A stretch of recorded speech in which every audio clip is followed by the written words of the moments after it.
Welcome to Newscasting Ancient Times. I'm Sandi Craig. On behalf of the LAMB network, I'm here with Mark David Smith to bring you Brit Hadashaw accounts as though they happened today. Welcome, everybody. I trust your week has been blessed and you've been a blessing to everyone you've come in contact with.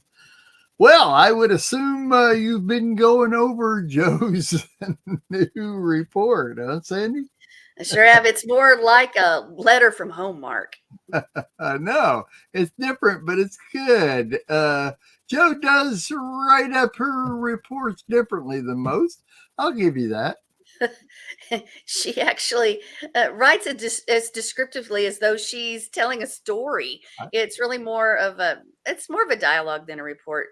Dialogue. That's right. I was trying to think of that word earlier. Her dialogue helps us to see the personal side of the story rather than a report that just lays out the facts. And this is a big one. Story, that is. Yeshua's has raised people that were thought to be dead before, but this one takes the cake. And the guy had been dead for Well, let's not get ahead of ourselves. Our audience needs a little background. Let's do that. I know. Let's get it right. Let's get right to it, actually. All right, there you go. By the way, the Joe that Sandi and I were discussing is Lamb's newest on-site reporter.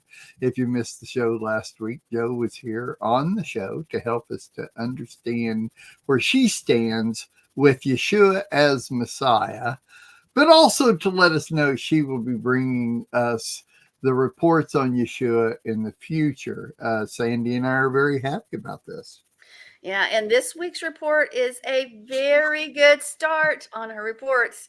Mark and I will be reading her account of the past few days. Well, she starts out with a man named Eliezer from Bet Anna had fallen sick. He was very close with his sisters, Miriam and Marta. Eliezer is known to the locals as the one who poured perfume on Yeshua and wiped his feet. Well, he was around with her, the one that wiped his feet. Sorry. So the sister sent a message to Yeshua, Lord, the man you love is sick. On hearing it, he said, this sickness will not end in death. No, it's for the glory, God's glory, so that the Son of God may receive glory through it. I guess that was something I had for you to read there, Sandi, but I mismarked it. So let me go on here. Yeshua loved Martha and her sister and Eliezer. So when Yeshua heard Eliezer was sick, he stayed where he was 2 more days. Then after this, he said to the Talmudim, let's go back to Yehuda. The Talmudim replied, Rabbi, just a little short while you, and you want to go back there? Yeshua answered, aren't there 12 hours of daylight? If a person walks during daylight, he doesn't stumble, but he sees the light of the world. But if a person walks at night, he does stumble because he has no light with him. Yeshua said these things, and afterwards he said to the Talmudim, our friend Eliezer has gone to sleep, but I am going in order to wake him up. The Talmudim said to him, Lord, if he's gone to sleep, he will get better. Now, Yeshua had used the phrase to speak about Eliezer's death, but they thought he had been talking literally about sleep. So Yeshua told them in plain language, Eliezer has died. And for your sakes, I am glad that I wasn't there so that you may come to trust. But let's go to him. Sandi? Well, after that, Thomas said to his fellow Talmudim, yes, we should go so that we can die with him. On arrival, Yeshua found that Eliezer had already been in the tomb for Get this, folks, 4 days. Yeah. Now the Beit Yah was about 2 miles from Jerusalem, and many of the Judeans had come to Martha and Miriam in order to comfort them because of their loss of their brother. So when Martha heard that Yeshua was coming, she went out to meet him, but Miriam continued sitting Shiva in the house. Martha said to Yeshua, Lord, if you had been here, my brother would not have died. Even now I know that whatever you ask of God, God will give you. Yeshua said to her, your brother will rise again. Martha said, I know that he'll rise again at the resurrection on the last day. Yeshua said to her, I am the resurrection and the life. Wow. Whoever puts his trust in me will live, even if he dies, and everyone living and trusting in me will never die. Do you believe this? She said to him, well, yes, Lord, I believe that you are the Messiah, the Son of God, the one coming into the world. After saying this, she went off and secretly called Miriam, her sister, and said, the rabbi is here and is calling for you. When she heard this, she jumped up and went to him. And Yeshua had not yet come into the village, but was still where Martha had met him. So when the Judeans who had been with Miriam in the house comforting her saw her get up quickly and go out, they followed her, thinking she was going to the tomb to mourn there. Well, when Miriam came to where Yeshua was and saw him, she fell at his feet and said to him, Lord, if you had been here, my brother would not have died. When Yeshua saw her crying, and also the Judeans who came with her crying, he was deeply moved and also troubled. He said, where have you buried him? They said, Lord, come and see. Yeshua cried. Excuse me. Excuse me, Mark. You might have to take over for a second. Okay. Well, her report goes on to say that Yeshua cried. Wow. The Judeans said, see how he loved him. But some of them said, he opened the blind man's eyes. Couldn't he have kept this one from dying? Well, Yeshua, again, deeply moved, came to the tomb. It was a cave, and a stone was lying in front of the entrance. Yeshua said, take the stone away. The man said to Yeshua, by now his body must smell, for it has been 4 days since he died. Yeshua said to her, didn't I tell you that if you keep trusting, you will see the glory of God? So they removed the stone. Yeshua looked up and said, Father, I thank you that you have heard me. I myself know that you always hear me, but I say this because of the crowd standing around, so that they may believe that you have sent me. Having said this, he shouted, Eliezer, come out. The man who had been dead came out, his hands and feet wrapped in strips of linen and his face covered with a cloth. Yeshua said to them, unwrap him and let him go. At this, many of the Judeans who had come to visit Miriam and had seen what Yeshua had done trusted in him. But some of them went off to the Parashim and told them what he had done. So the head Kohanim and the Parashim called a meeting of the Sanhedrin and said, what are we going to do? For this man is performing many miracles. If we let him keep going on this way, everyone will trust in him, and the Romans will come and destroy both the temple and the nation. But one of them, Kephiah, who was Kohen Gadol that year, said to them, you people don't know anything. You don't see that it's better for you if one man dies on behalf of the people so that the whole nation won't be destroyed. Sandy? Uh-oh, you're muted, Sandy. Joe goes on to write, the Judean festival of Pesach is near, and many people will be going up from the country to Jerusalem to perform the purification ceremony prior to Pesach. Many people have been seen standing in the temple courts asking each other, "Do you think that he simply won't come to the festival?" There is a new law actually from the head Kohanim and the Prishim giving orders to anyone knowing Yeshua's whereabouts to inform the authorities Wow. so that they can arrest Yeshua on the spot. Wow. Wow. There Yeah. you have it, Sandy. I truly believe it could be just a matter of time. Wow. He raised his friend from the dead, Sandy. Yeah, truly he is the Messiah. It's amazing stuff, Joe. Thank you. Great stuff. Great stuff. Layer upon layer, the story unfolds, but that last part is disturbing, Sandy. I know the Prashim and the Torah teachers, the Kohanim, and even the Sadducees are against him. Even after hearing their explanations, I don't really understand. Even here in this story, many of them actually believed. I mean, how could you not if you were standing right there and saw a man dead 4 days walk out of the tomb? What? I know, right?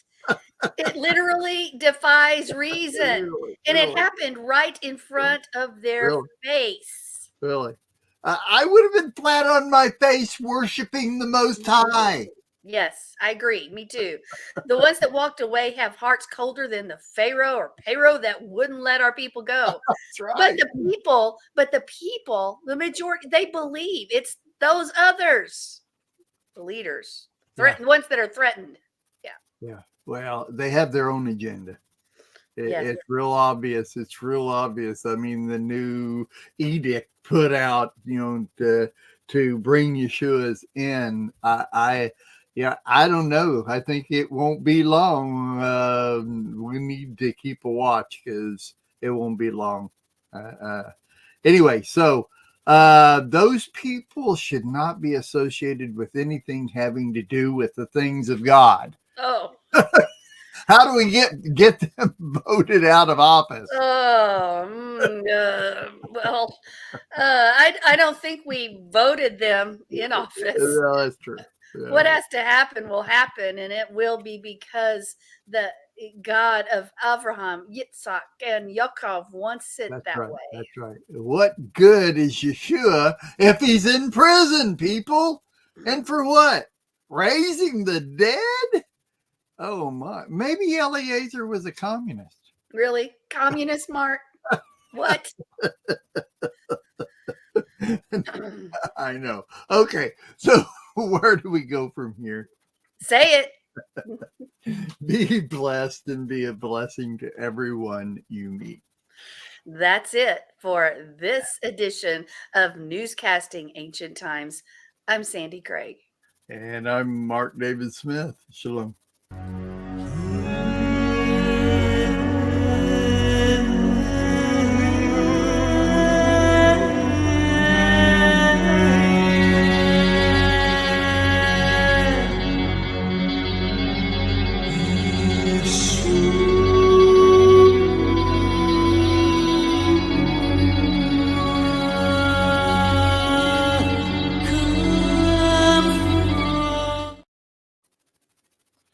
There you go. Eliezer was a communist. That's Mark. I'm gonna do the same thing in the script. Really, Mark? Really? No. And I didn't. You know what? Believe it or not, this is the only one I didn't look at. I didn't. After I wrote it, I didn't go back and correct everything. And there was that one part that apparently I switched things around and had Eliezer as actually, anointing Yeshua with his hair. I don't know what I messed up there, but when I read it, I didn't even. I knew what it was supposed to be, so I didn't even. Yeah, I didn't look it over and everything. Usually I do. I go through it and meticulously line by line, and this time I didn't. Been a crazy week. So I got a quick question for you based on what we just did. Have you ever been somewhere where they exhumed a body and opened the casket? No. Don and I have. Oh, wow. We back when we were pastors back in Kansas, we had a lady that was part of our congregation, and her both her husband and her daughter had died, and they were in two different graves. She wanted them in the same grave together, and so we approved that and got permission, and they came out and dug both graves up and put them together.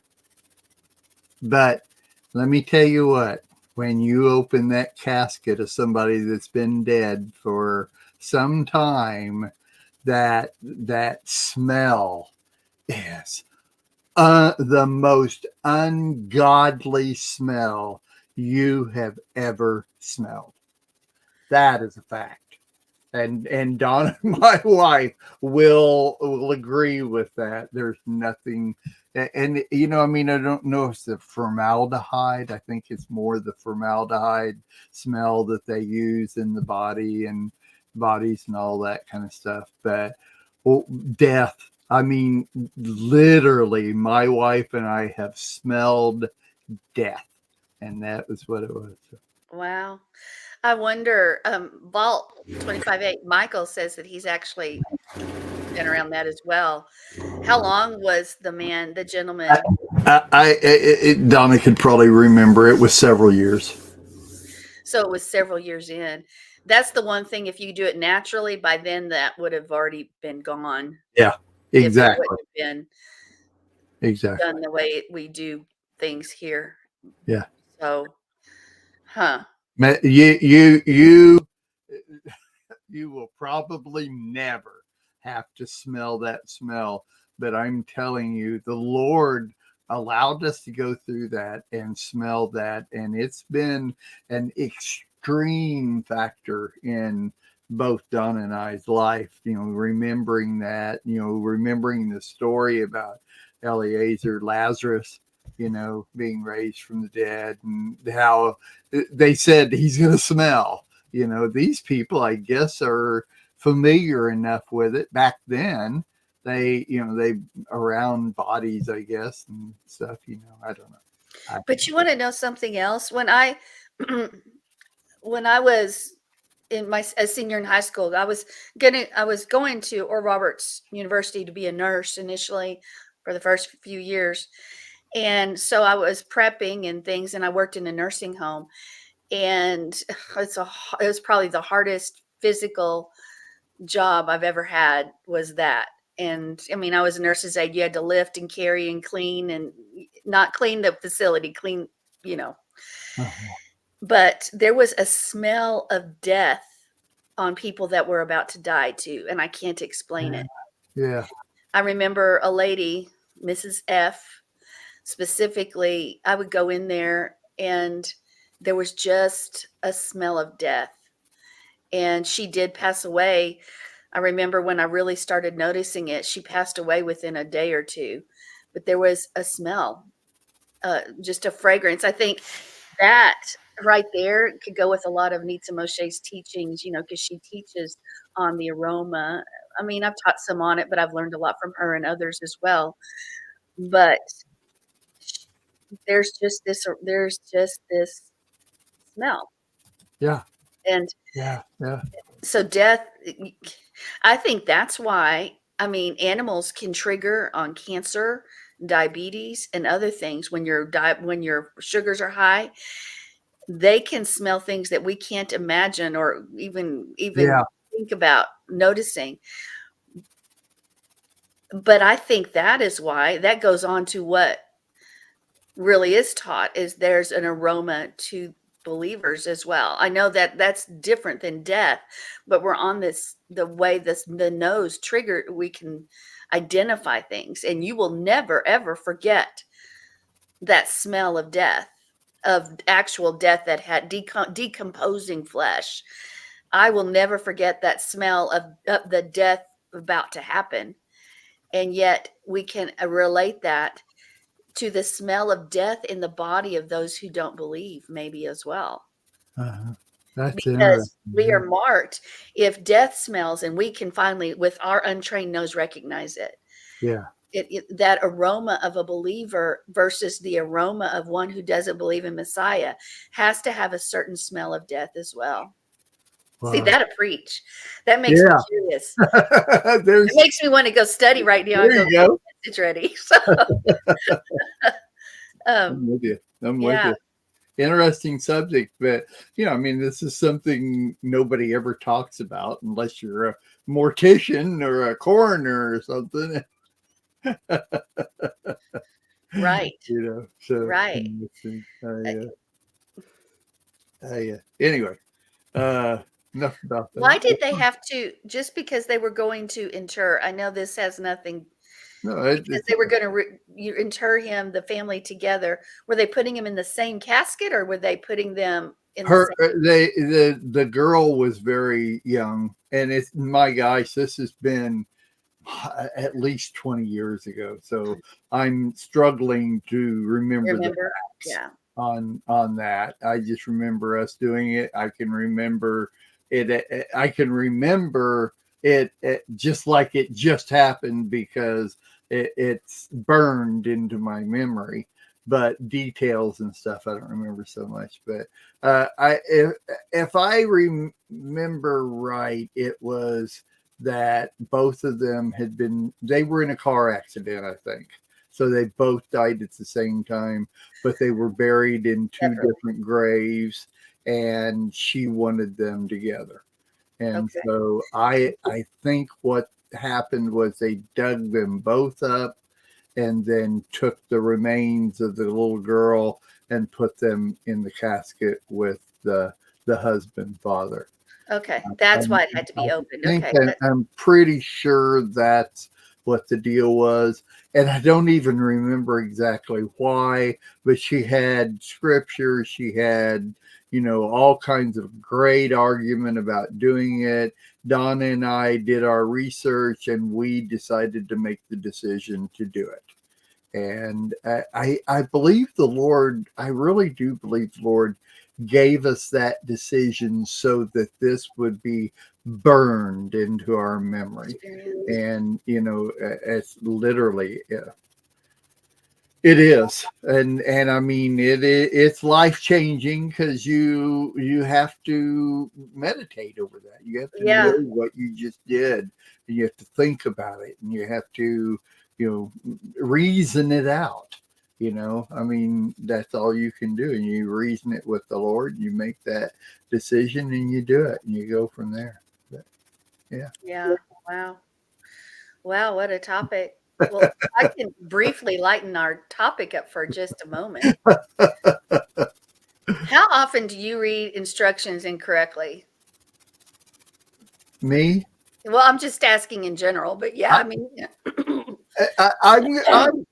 I'm going to answer that with a question, okay? Because isn't that the way Hebrew is? You're supposed to, anyway. I'm going to answer that with a question. How many? What do they call that kind of writing? Donna knows. A technical writing, where somebody writes out instructions. Yeah, Well, John's cousin who yeah. lived in Japan, he passed away few years ago, but that's what he did, is he Uh-huh. translated English to Japanese, Japanese to English, Oh yeah. the instruction manuals. That was his job. Yeah, yeah, wow. Yeah, but instruction manuals, though, there's a name for that. And it has to be, you have to be trained, you have to know what you're doing to write that stuff. And I've written that. You've actually seen some of the instructions that I've written out about lamb. I am very meticulous with it. So I turn it around. Reading instructions wrong, I say it's more like the instructions were written wrong. Well, No. Okay, I'll answer your question. Sorry. I decided to go on a rabbit trail there, but that's normal, Mark. Never. I never read instructions wrong. Never. Isn't that okay? I'm gonna say what the world would say. Isn't that a typical male thing? Yeah. Oh, well, let's talk about labels. Wait. Yeah, well, that's not. Because let me get to the punchline here. Because there was a lady in a Chinese airport who was whisked down a baggage chute when she placed herself rather than the luggage on the conveyor belt after reading the instructions.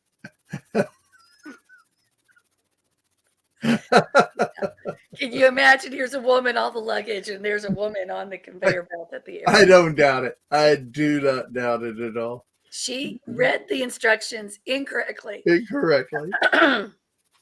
Exactly. So, well, I would say I'd say women probably read them wrong more than men.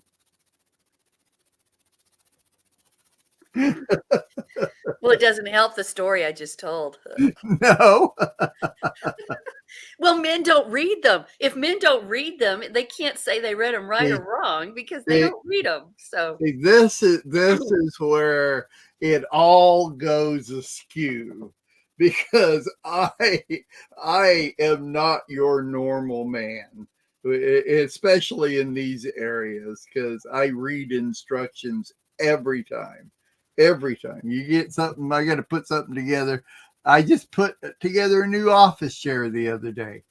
I get that instructions out. I know every bolt and nut and every screw and everything, and I match it up to what they say before I ever start. I know everything that's there, where it is, and then put it together exactly the way they say to put it together. So. Well, I will read the instructions meticulously if I am actually doing the work. But if I have John around and he's going to do it, I don't ever even look at him. I'm like, hey. And then a lot of times I'll have to say, why don't you get the instructions out, John? What? So you're the instigator. You're the instigator. You're the one making it go wrong. Well, you say you follow instructions when you're doing it, but when somebody else is doing it, you don't follow the instructions. No, I just don't even bother reading them because I'm not the one with the burden to build or do. If I'm doing it though, then I'm like, here's my thought. I know I am inept at this thing, so I have to have as much help as I possibly can.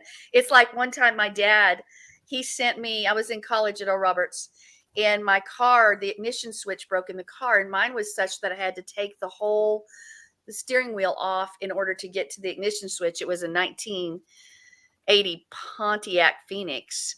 And he sent me the metric tools, and he sent me, because he's a mechanic, a machinist and mechanic. So he had his own business. So he had all the manuals. He sent me copies of the papers and sent me the tools. And I remember it might not have taken people long, but it took me, I studied that stuff, and then I went and I started tearing my car apart in the parking lot at ORU. And here's the thing is I did it. I got it done, and I put it back together. My brother actually told me, he said the way that mine was built, he said that was really hard. He told me, in fact, he even said this the other day, he reminded me, he says, anybody that can do that, you could do anything. If you could do what you did with what Dad sent you, you could do anything like that. I was like, well, that's sweet. But I would have just taken many more hours than it probably should have. So yeah. Well, hey. That's not the point. The point's getting it done and getting it right, and using whatever it is that you did when you're done. That's what it's all about. It makes no difference how long it takes. Yeah. In my book, it doesn't anyway. But I don't know. I'm with you 100%. It's just one of those things. But it's not a man thing or a woman thing. Okay, it's not. So, you need to be delivered to that, Sandy. That's all there is. If you listen to comedians, even male comedians, Oh yeah, of course. if you listen to the world, they'll all say it is, and I'm Of just repeating their mantra. So, I'm with you. I'm with you. Good. All right, you ready for second, third?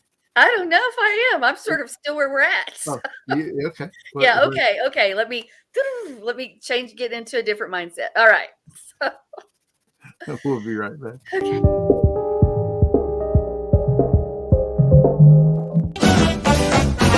We'll be dancing in the streets, dancing at his feet, dancing in the streets of gold. We'll be dancing in the streets, dancing at his feet.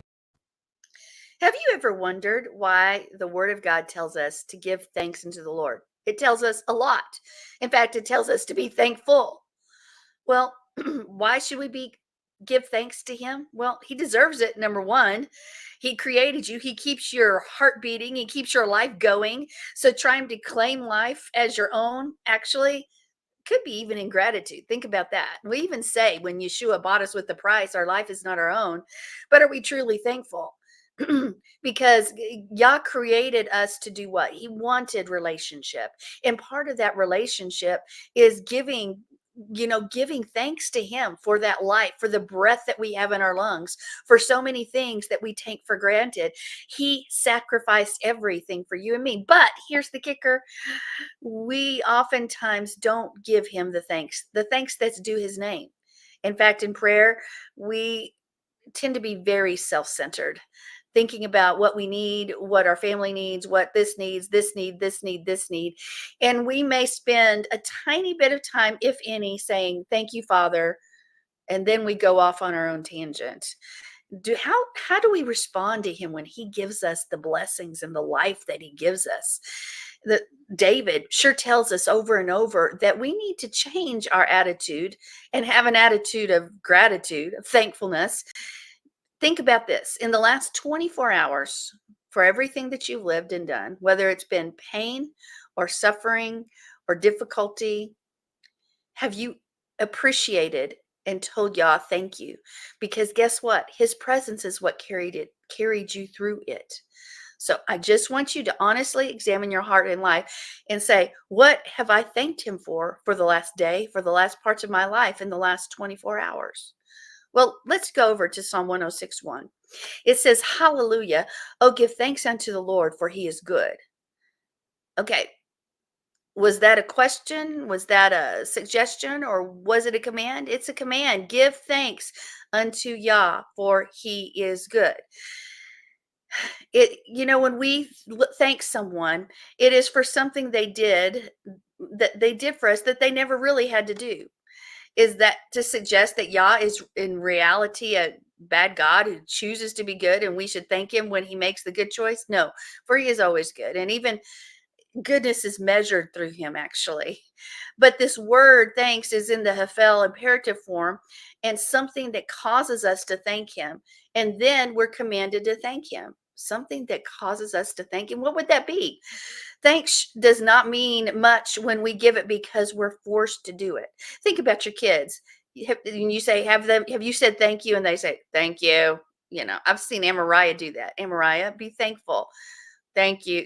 That rote word. That's not what he wants from us. That's not what others want from us. Thanks are most meaningful when it's given as a free act of our will, and we don't have to give it. We just do it because our heart is overwhelmed or because we're making the choice to give thanks even in the midst of adversity. Because as I said, Yah set the standard for what is good. And we're not thanking him for being good, but we're thanking him because his nature is good and he deserves it. So what are we giving thanks for? Well, David specifically doesn't say right there, but what he does say is David is giving us the secret to entering into his presence. And I don't know about you folks, but that's where I want to be. I want to be in his presence. I want to be in his presence so that I can hear his voice, so that I can hear him say move or do, or just to tell him how much I love him. Can you imagine that? If you would realize that giving thanks to him causes you to enter into his presence, wouldn't you do it more? Or do you like to live outside of it? Well, it's a question only you can answer. The secret that David is giving is going to work every time. It's going to bring us into the presence of God. First Thessalonians 5:18 says, in everything give thanks. What did I just say? In everything give thanks, for this is the will of Elohim, our Messiah Yeshua, concerning us. Well, this word thanks in Hebrew is hodu, and it comes from the root word yada. And it's spelled with yod, which represents the messenger who brings in that close relationship, and the dalet, which of course is the door, Yeshua, and the next letter is the hey, and that's about worship, guys. Hey, that's that paleo, and it's about his presence. So Thanksgiving brings us into close relationship, into his presence, into a close friendship with Yah, which is the doorway to his presence. The sages have played around with that thought a lot, and they say that it's the yod, because it represents a message and a messenger from heaven and a close friendship with God, has suggested that the yod can represent Messiah. Well, we already know that that Messiah Yeshua is everywhere. Not only is the door, he is the head. He is the one we give thanks for, because he gave his life for us and so much more. So what again are we thanking him for? Thank him for the future that you have. Thank him for that shalom that you will carry. I don't care if you don't feel him. You call things that are not as though they are.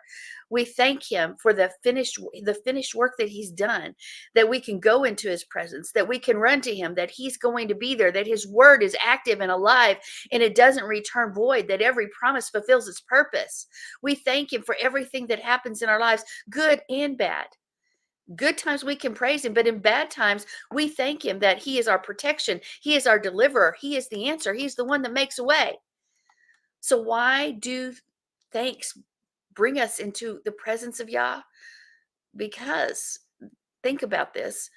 Tov is good. It means it's nothing missing, nothing broken. It's good. It's in perfect harmony with God. So David was striving to be in perfect harmony with Yahweh. He found that giving thanks brought him in tune with Yah.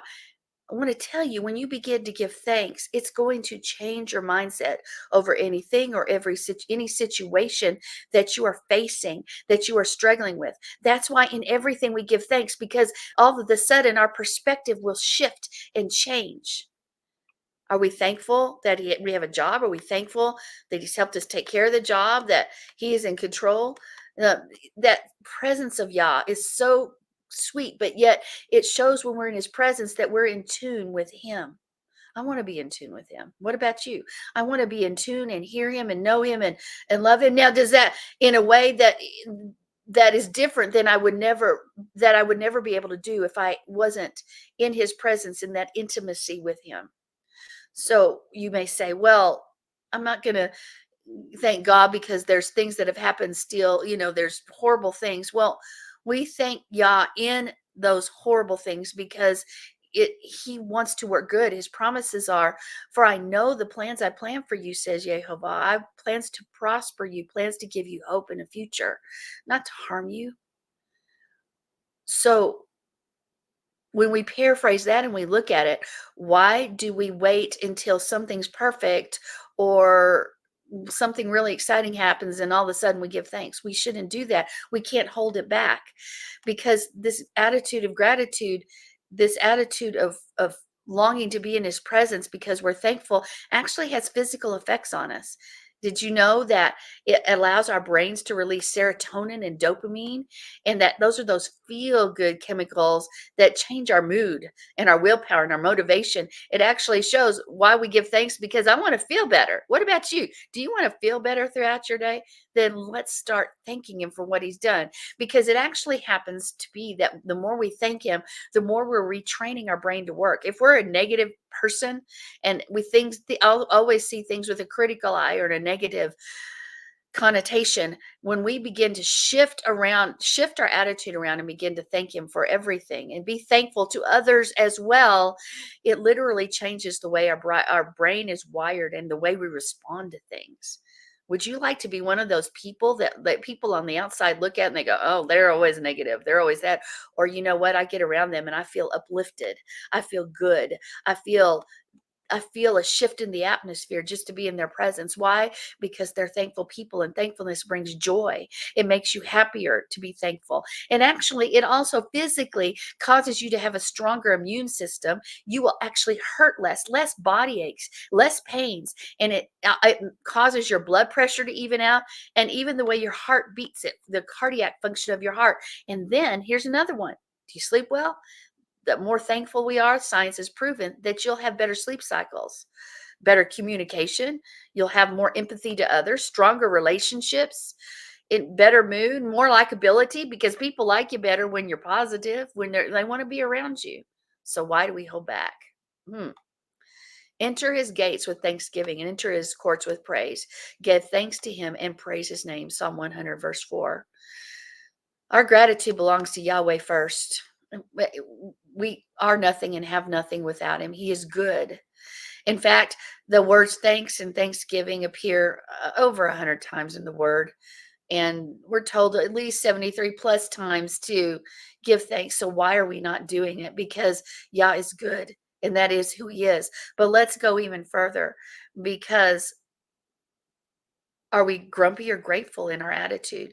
Because did you know that our thankfulness brings joy, and it will actually cause people to think and act differently around us. It has this ripple effect.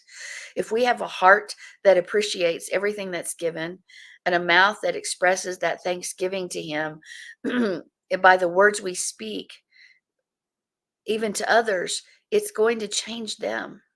Think about how you feel when someone says, thank you for doing that. Thank you. I appreciate what you've done. Here, this is wonderful. I know for me personally, because sometimes I feel that I'm in a very thankless position as a pastor.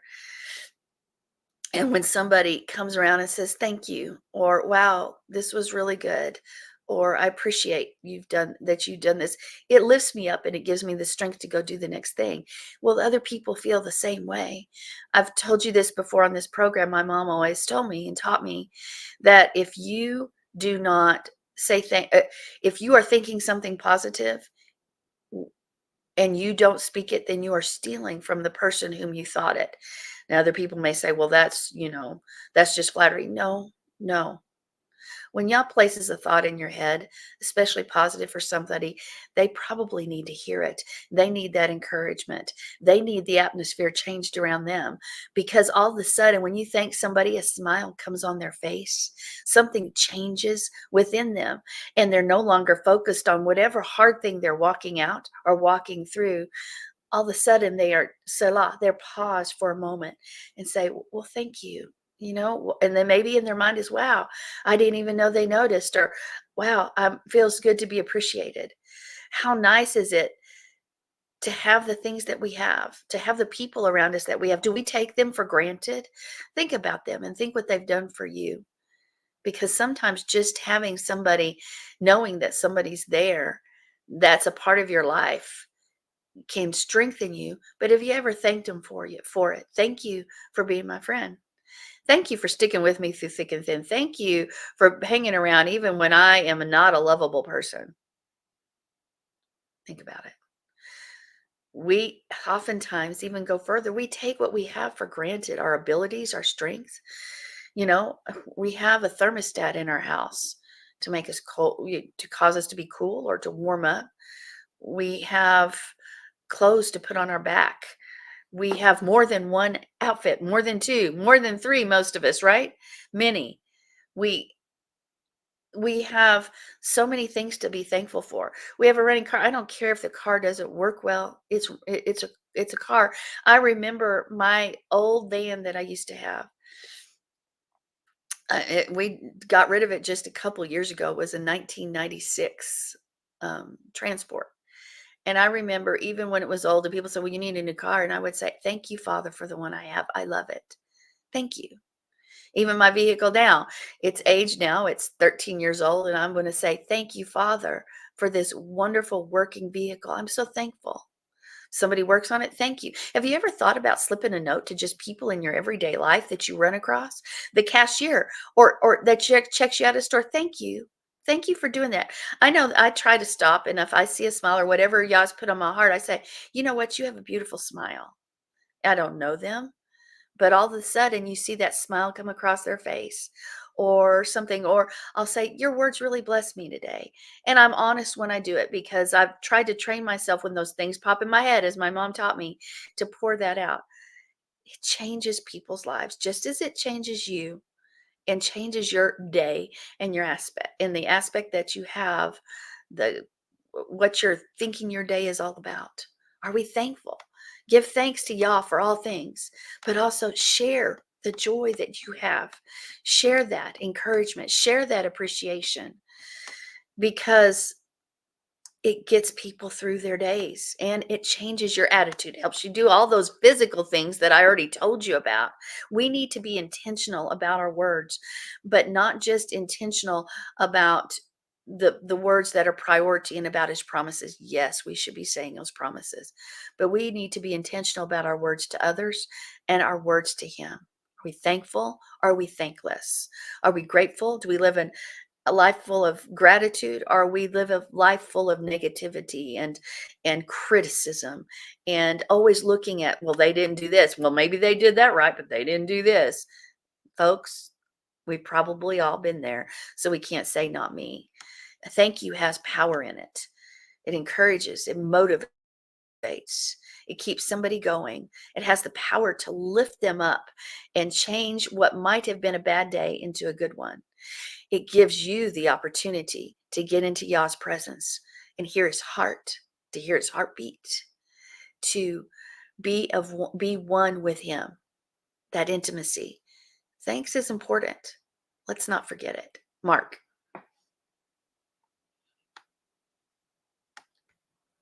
Come on. I'm thankful for StreamYard. Hey, Amen. I actually am. Thank you, yeah, Father. I am too. Big time. Thank you for Sandy for putting that together. Well, thank you for doing the show with me, Mark. Okay. Wow. Okay, I got a whole page full of notes. Where do I start here? Well, yeah, I like, gosh, so many different things here. First of all, we don't have a thermostat in our house. We have air conditioners and space heaters, and so it's harder to regulate things when you don't have a thermostat and that full thing there. So I thought I'd start off with that. Let's see. Let's just start at the top of the page here. Grateful. It's interesting because lately, we're going through some changes here at Lamb. If anybody's noticed that, the only thing that has remained the same in the past 3 weeks is the live shows. Everything else is changing, and let me tell you, we decided, Sandy and her husband John were at a meeting where we kind of got together and talked about some changes to do with Lamb, and we decided to do a lot of these different kinds of changes. Well, the changes were to kind of maybe lessen the load for my wife and I and everything that we were having to put into it. And one of the things I mentioned was the gratefulness for, all this we do. We make all these shows, but it's like nobody ever watches them, so we're putting a lot into it. Well, lately, because of that, it's been total chaos with Donna and I, my wife and I, for 3 weeks now, because we're redoing the schedule. And the schedule was already good. For us, we had, when you have a schedule, everything's good because you know what you're going to do next. You know what you're going to do here. You know what's going to happen, all this, and it just kind of flows. Well, once you change that schedule, and now we've changed hour upon hour upon hour of different shows and stuff now on Lamb, that now we're in chaos. because we're having to switch. We're having to find what works, what don't work, what messes something else up for somebody else. And we're learning from it and having to constantly change, and it's chaos. And so my wife and I are in like yelling at each other about these different things and everything. And you just have to stop and say, God, thank you very much for Lamb. And thank you for the schedule. Thank you for, all that you're doing with the station. I am so grateful to be the one that you have used to bring forth this entity that is such a blessing to thousands and thousands of people. That's huge to me, but it changes everything. If you're in the middle of chaos, if you're in the middle of trying to make things right and it just don't seem to work, stop and give thanks for what it is that you're dealing with, and it all changes. And for some reason, it just kind of works itself out. Whatever the problem was, it just works itself out. So, yes, very interesting. I thought you said in everything give thanks. And that word give always triggers Luke 6:34, where it says, give and it shall be given unto you. Great measure, pressed down, shaken together, and all that, it shall be given to you again. So to give thanks actually causes blessings to start overflowing. And it's right there in the word. It's right there in the word. You say you believe the word, believe the word. It's right there, and all the different things. If you say you believe the word, then let me hear it by your word. Right. That's right. Let me hear it from you, what you believe. And you've got several emails from me. I'll bet you've seen so many of my emails that you don't even think of my signature anymore. Because it's right there and everybody's seen it a billion times. On every email I send out, the very last thing on the email says, ask not what God can do for you until you've asked God what you can do for him. That's right. And you can't say that without being grateful. You cannot say that. You can't do those words, nothing without being grateful for what you've already received from God. Anyway, those are my immense thoughts on that. And of course, it is an attitude. I mean, because if you are, what I have here, honey versus vinegar, you get a lot more done with honey than you can with vinegar when you're trying to deal with people. And it's the same thing. If you're a complainer, if you find things wrong with everything, if nothing works for you, you develop an attitude of non-gratefulness is what you do. You develop that within yourself. And I mean, how many of us have met people that within the first 30 seconds, you can tell this person has a complaining attitude. This person is not grateful. They call themselves, children of God or whatever, and love God and everything. But yet everything they do, they find fault, they find criticism, nothing is right for them and the whole thing. That's an attitude. You develop that. But if you can turn that around, or if you actually develop an attitude of gratefulness for everything that happens, even when something goes bad, you can find something that will be good out of it. One where, and everybody can think of 1,000 different scenarios that are bad. That how do I see the good in this? Well, if you have an attitude of gratefulness, you'll figure it out, and God will show you. That's all. What was the definition of tov again? You had the definition of tov. Well, You- I mean, Tove is good. I didn't go into the big definition of it. I thought you had there was some other things that Well, let me go back up to my notes because I mean, ultimately, described it. Tove is good. It means, but I did talk about his character, his when it's related to Tove. Okay, I said it. Let me see where it's at my notes. It sounds. I thought you gave a definition of that particular word or something. Maybe I misunderstood. Okay, I'm looking. You keep Whatever it talking, I'll was, keep looking. I So lost it and didn't write it down, and I thought, gosh, that is really good. I said whatever is in perfect harmony. Yeah, With- in perfect harmony is that goes with Tove. Yeah. Whatever. See, so and that's what it was harmony, because there's that's good, because the opposite of harmony is chaos. See, and it can't be anything Right. good in chaos. You know, it has to be negative. It has to be evil if it's chaos. Nothing good can happen. But harmony, if you're working together with God, you're working together with others, if you're working together to try to make things right, and you all have the attitude of gratitude, it's a totally different story. Mhm. So that was good.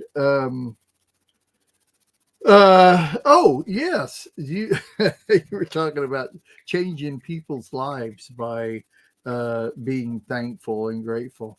At the VA the other day, a receptionist had, when you have to go to the VA, you check in at the receptionist, and it was a black lady that had real short hair that was bleach blonde, and it was wavy, and the contrast, she was a real dark black woman, and her hair was just yellow and bright as it could be, and the contrast just, it almost sent me in tears. It was just beautiful, just literally beautiful. Some people would like not like that or whatever. To me, I found it to be beautiful. And when we were done, I told her, I says, I absolutely love your hair. It's beautiful. You are beautiful. And she just lost it. Just changed her whole outlook, her whole countenance, everything about her. Just, and she wasn't mad before. She wasn't any indifferent or anything, but you could tell on her face, it just melted her like it's melting me. So yes, change somebody's day in the smallest matter just by one little sentence that you can say. That's right. Make it from your heart, though, because people can Yeah, tell. Isn't that what we're supposed to do, though? If we're supposed to be that light, as Yeshua is light, Yeah. all of a sudden it illuminates an area. And let's go even more spiritually, it can illuminate in others too, in that we shine something on them and we change something on them. We have an obligation, I think, to lift others up when Yah puts it on our heart, when those words pop in our head instead of keep them to ourselves. That's Yeah. why what my mom's instructions when I was young still reverberate within me even today, and they make a difference. Do not steal from others by not Yeah. blessing them with the words Right. that pop through your head.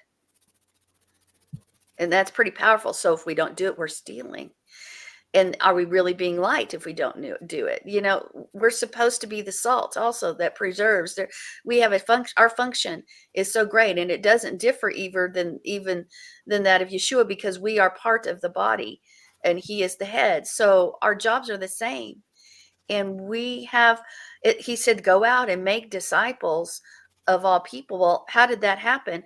Many times it happened with Yeshua's words and His deeds first, and then their hearts were open to more.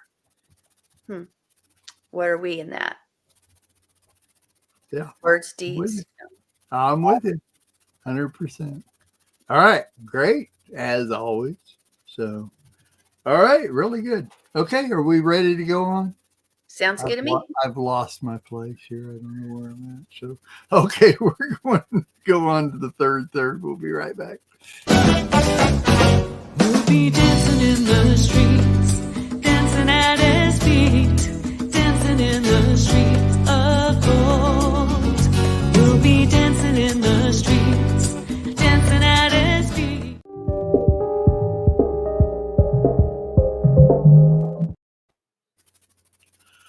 Well,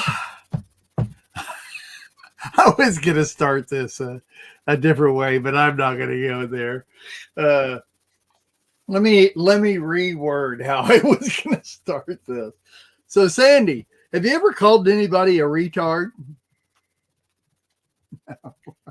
Why not? Because I was told that word is very bad.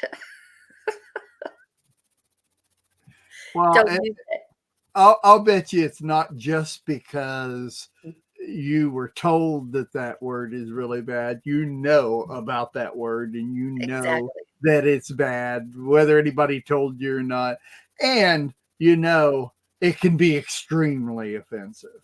You know, I mean, Right. there are just words that are used in our American language that are just ridiculously bad that people have come up with.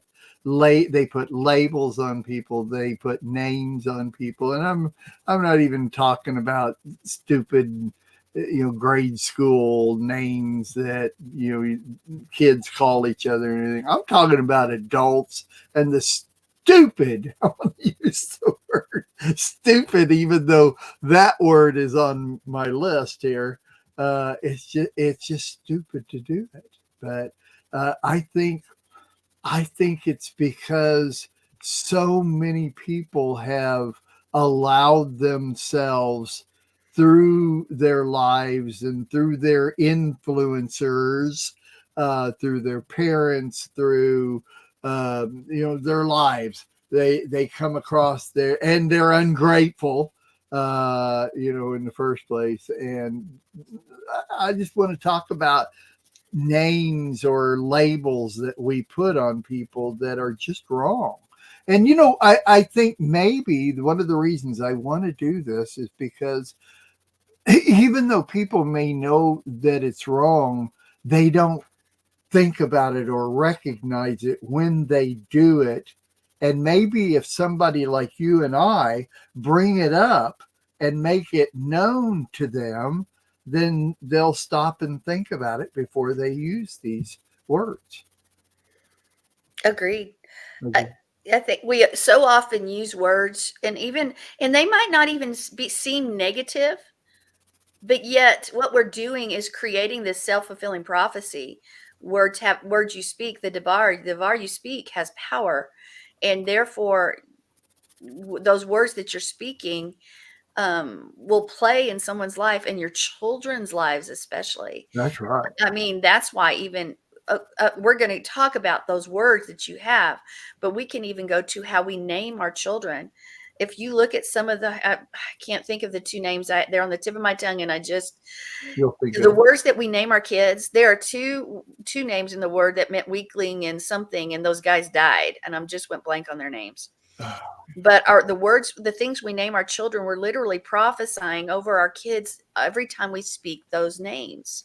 So if a name has that power, the words that we have very much weight too. My name means the helper of man, the one who fights and defends man. And I've done that my whole life, not on purpose to fulfill my name. It just has come naturally because that's what's been prophesied over me every time you speak my name. And so therefore, those words that we say are going to land somewhere, especially as a believer speaking to another person. They're going to land somewhere. And I'll give you another example. I talked to you briefly about it before the show, and others have heard me say this before, but I used to always, when Jonathan was younger, I called him, well, he's my baby. He's my boy. He's my baby. And somebody very wisely came up to me and changed my thought process on even good words, because there's nothing wrong with that in and of itself.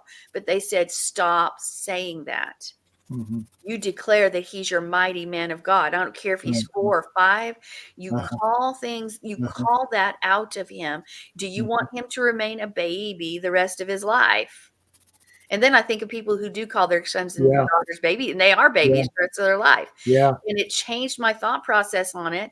And because in and of itself, that word's not bad, but saying that is you're prophesying over somebody's life and their character and their future. So I immediately repented, and to this day, I still call him. I'll say Jonathan Michael Craig's an amazing name prophetically, anyway. I always call him my mighty man of God, my mighty man of Yah, you mighty man of Yah. Yeah. And let's go to your spouse. Well, my spouse is lazy. My spouse is this. Stop it. Yeah. You're Yeah. prophesying over them, and you're Yeah. ingraining those things even more heavily in their character. Yeah. Exactly right. Very good. Well, I mean,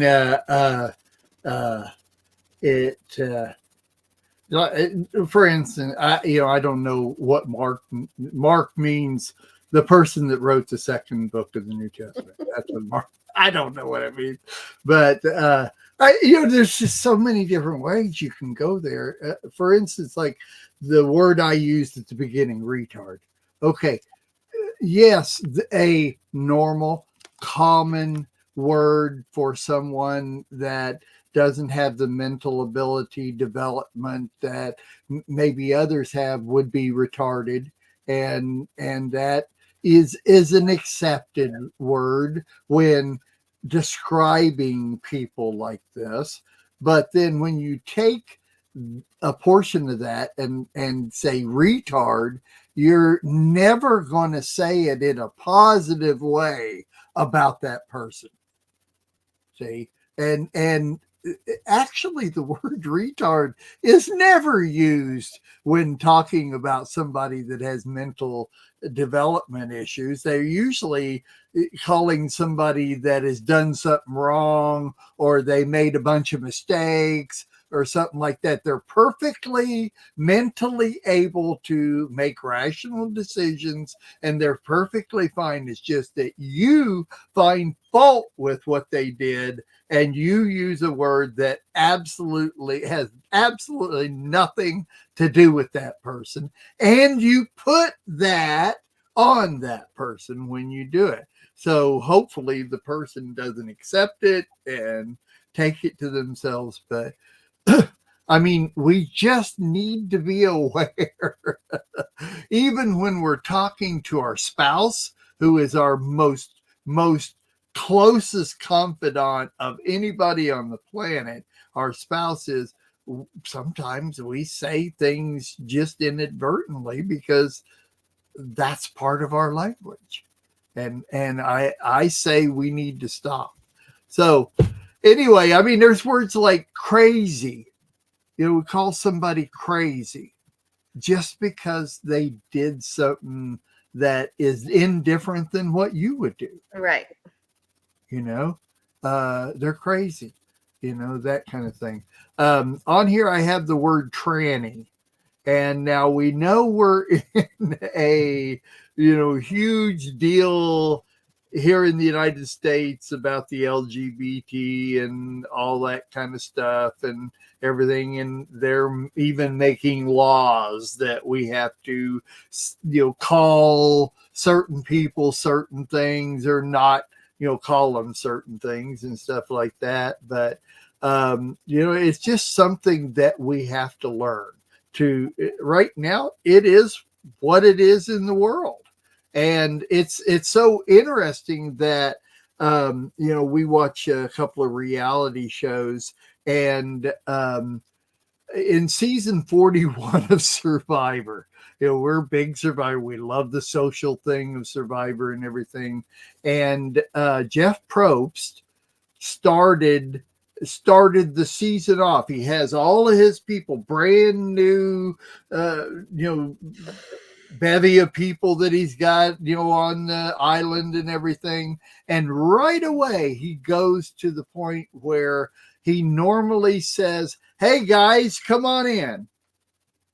Every time they're doing like a different things that they have to do, he'll say, "Hey guys, come on in." And he asked them, is that okay to use the word guys, or should I change it? And they decided to change it right there on air, right there during the show. And he has never used that word again. What In does he other say words, he now? just generic. He says, "Okay, everybody, come on in," or something. He just genericallyizes it, that type of thing. But it's interesting because just the other day I was watching a news show, and in the news show, women and men and everybody there, they have no problem using the word guys generically, talking to a group of people, of both men and women, that type of thing. Right.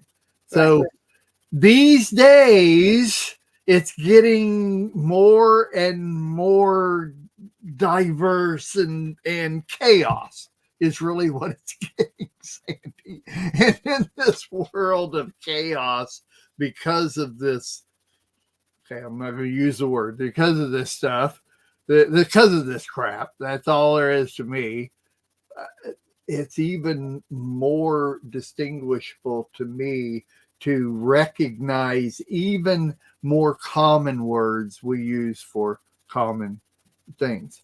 So another thing is fat. To call somebody fat. My gosh, she's fat, or that type of thing. I know you and I never do this. I do. Do you know who I do it to? Myself. Yourself. Yes, that's a And that's bad too. Yeah, that's not good either. I agree.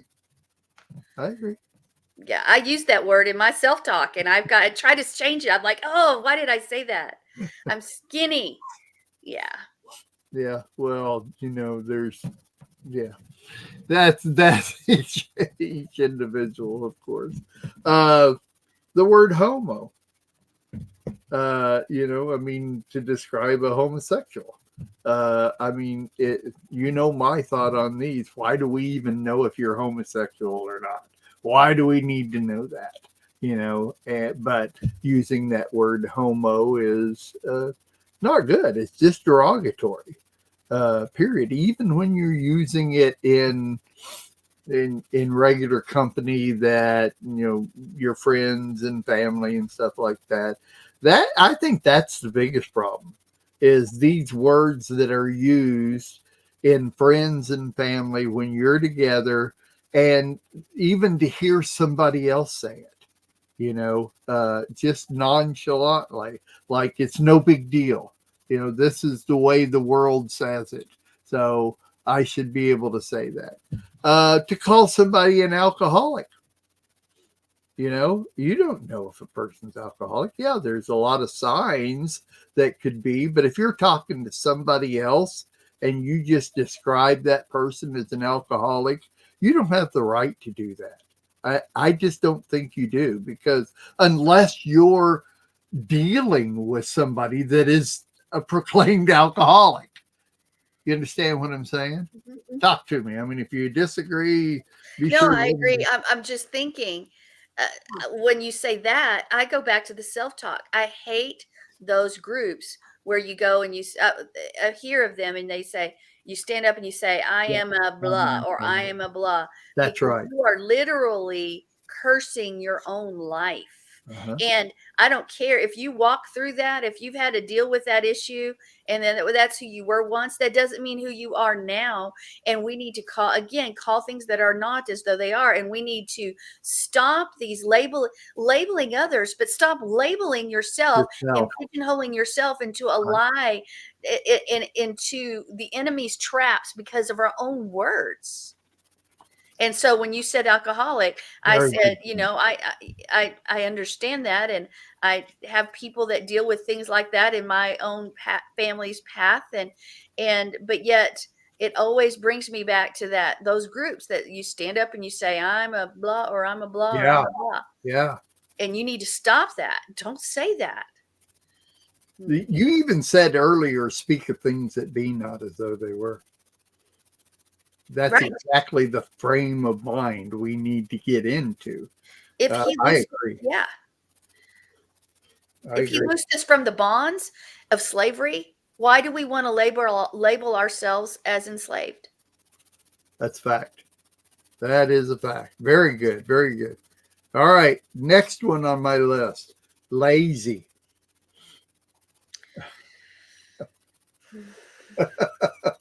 Okay. You're rolling your eyes. Well, I've just Another one we call ourselves sometimes, I think. Now you and I, we don't know that word. We that nobody ever uses that word to describe us. John would do it jokingly. Yeah. He'll do it. But I heard Mariah say that the other day. She Really? labeled somebody that. And I said, no. Wow. And so that's why I rolled my eyes. I said, Wow. no. I said, their actions may look like that, but let's not say that word anymore. Let's say this. But she used that word. Actually, in the last 7 days, she used that word. And she said, so-and-so is lazy. And I was like, okay, this is a teachable moment. So How does a 7-year-old know that the meaning of that word and how to use it? well, my 7-year-old, she's 6. She just turned 6. Oh, okay. 6. And I'm sorry, you thought you said 7. I have never, people around her have never talked to her as if she's a child, because I don't believe you should do that. I think it dumbs children down. And all I can say is answer the question with a question. How can she say 4-syllable words and use them in the proper context? And she's 6, barely. Uh-huh. But you're hearing it from other people. You're learning it through hearing. That's right. And she's now reading. So she's in kindergarten, but I have her reading. She's really pretty close to 2nd grade level. And so she learned a few new words yesterday, 2 and 3 syllable words yesterday when she was reading. And those kids, guys, watch what you say and do around them, because they're absorbing every word you say. In fact, I really hate it. Not only it's a self-fulfilling prophecy things, but when you're coming to young people and they're in an environment where nasty words are said constantly, they are picking that up. And then those words become part of who they are and part of how they speak and part of how they interact with others too. And I was having a conversation with someone the other day. I says, I don't want Mariah in those environments where vile things are spoken, even not seriously, but they're still horrible things, because now she's at the age, not that she wasn't before, but that everything seems to stick, like that word lazy. Where did she hear that? Somebody said it somewhere and described somebody's character, and she was using it. She gave justification, so she used the correct context and understood what it meant, but she doesn't understand at 6 the ramifications of those things. Very good. Very good. That was an extremely good definition or explanation of that. I like it a lot. It makes me think, we all know, we've all had our kids, we've all been around kids. We know where they learn the words, but maybe it's more important that we recognize that they're also learning perceived definitions of those words. Mm-hmm. Good. I think that's what's more important. Yes, learn the word, but learn the right definition and the right way to use these words. But how do you control that when your child is with you all the time, when they're around people, they hear people talk, like even her being in congregation meetings with you guys, she hears other people talk, and they're not going to watch their words as well as you will, or Jonathan, will, or whatever. But it's like, anyway, perceived definitions of things. And I'm wondering too, I've thought about this, because you know how I am on generation, like millennials and Gen X and all that kind of stuff. I wonder now if a lot of that, and why it's so different, so far off, is because those children being raised by people who have their own definitions of these words are teaching them to their kids, and then their kids come up with their own definitions, and pretty soon, you know, the language that we normally use by saying these words means something different to you and me than it does to them because of perceived definitions of words, like the word lazy, you know, and when to use that and to who we use that, in whom we use that. It's more so interesting. Very good, boy. I love talking this stuff out. I love it. It's good. I Great can to see hear you your preaching. I know stuff. how the topics that you preach on, the kind of things you say, and I can see you preaching a whole message on perceived words or perceived definitions of words. I can see you doing a whole message on that. Yeah. All right. Okay. Just listening again to all your messages that you preached in the last few years. I can see you jumping on that one because it's a little obscure, but yet it's right down your alley. Obscure is down your alley. So. I like it.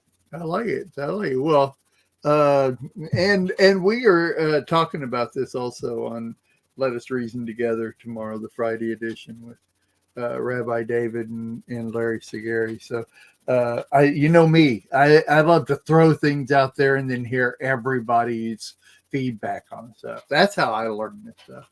I mean, already just talking to you, I've already gone into several things I hadn't even thought of. It's so good.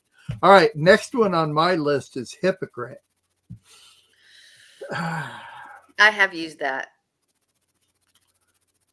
But are we using it right? I mean, is it a perceived definition?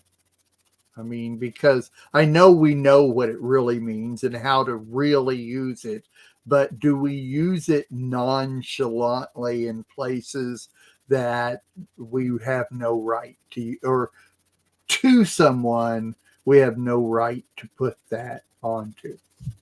There's my thought on hypocrite, because yes, somebody has done something different than what they said they would do, or perceived, maybe we don't know the reason they've done something different than what they said, and so we think, well, they're just a hypocrite, but No, we I'll don't know talk the to the story person behind what happened to them. I'm sorry, go ahead. I don't say it behind their back. I've said it to the face. Yeah. Which it doesn't make it right, but it doesn't make it wrong either. Yeah, I just say it. Yeah, I just say exactly that. So anyway, we just got to be careful. Here's one: spoiled. I've used that a lot. Because everybody's spoiled one way or another. I even told Amarai, I said, don't act like a spoiled girl. Yeah. I'm not spoiled. Now I said, find out what her definition of spoiled is. Well, I said, Amaria, I said, don't ever, when I said it, I said, don't ever, I said, I'm not calling you that. I'm calling your actions that. I said there is a difference. Your actions right now are showing this. So I like it. That's good.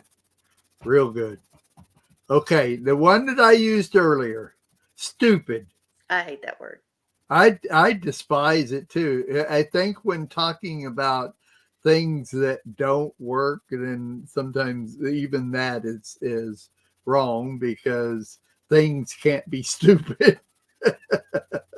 But things that don't work to me are stupid, or if I don't understand something, then what it is that I don't understand is stupid. Not me for not understanding it, but what I'm trying to understand is stupid. You see what I'm saying? Inanimate objects can't be stupid, or something written can't be stupid, but I don't know. Yeah. So do you want to take this to another level? That word, that is common. That word. Very common. and the word idiot are two words that young kids and Yeah. young kids and adults say, and those two words in vocabulary should be removed. And the only way it can be removed is we've got to stop saying those things ourselves. We've got to be aware of what we're saying, but we also have to bring correction when we see those things brought up with other kids. And I was talking with a homeschool mom on Tuesday, and she said how her husband fights them even doing that. He wishes the kids could be in public school so they could be socialized. And I said, socialized to say those kinds of words, socialized to do drugs, socialized to not know what kind of gender they might be, socialized. You want to, and I went on and on. And it's more likely going to happen when you're in an environment with people.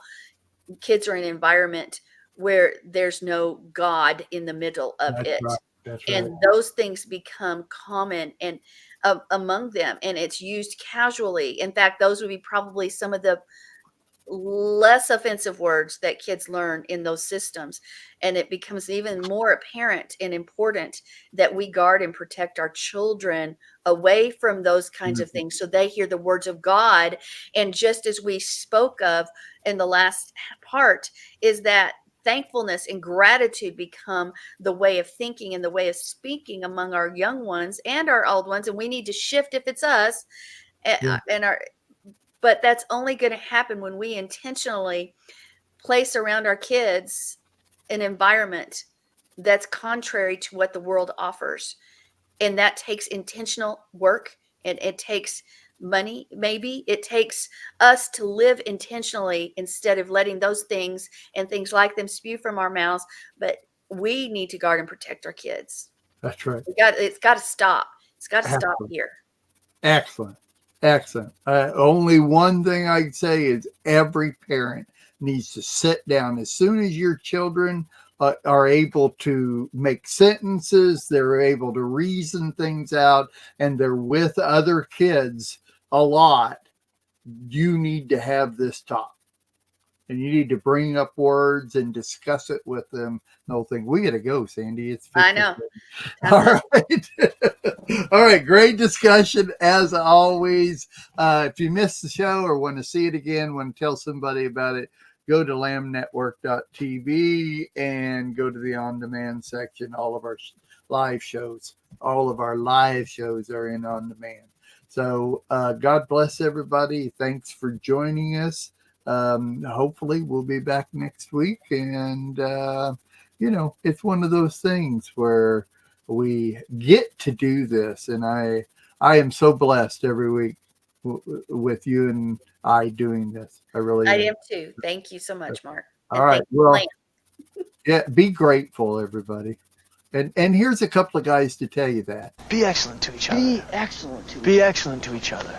It's almost like amen. I think it means whatever you want it to mean, but mostly it's just like be excellent to each other. I think it just means to be excellent to each other, really.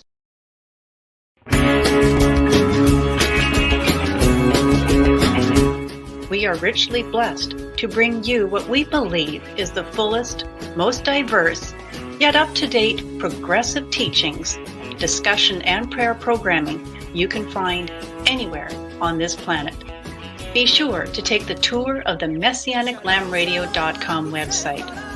I'm Susan Hoogie, thanking you for joining us on the Messianic Lamb Video Network.